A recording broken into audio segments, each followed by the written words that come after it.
জানেন আপনি যখন মারা যাবেন মুনকার নকির আসার আগে আরেকটা ফেরেশতা কবরে আসবে যার নাম রুমন।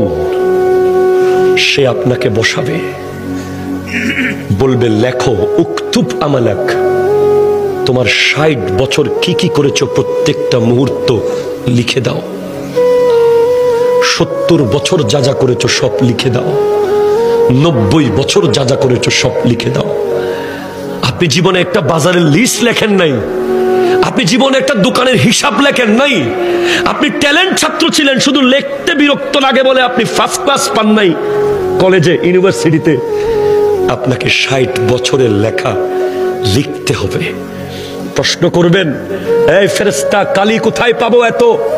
বলবে মুখের থুতুকে কালি বানাও। কলম কোথায় পাবো? হাতের আঙ্গুলকে কলম বানাও।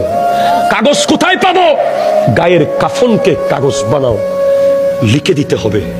নামাজ পড়েছেন, কলম চলবে দ্রুত। রোজা রেখেছেন, কলম স্পিডে চলবে। দান করেছেন, কলম স্পিডে চলবে। মা বাবার খিদমত করেছেন, কলম দ্রুত চলবে। সুদ খেয়েছেন, কলম চলবে না। ঘুষ খেয়েছেন, কলম চলবে না। জুলুম করেছেন, কলম চলবে না। মিথ্যা বলেছেন, কলম চলবে না। নাটক দেখেছেন, কলম চলবে না।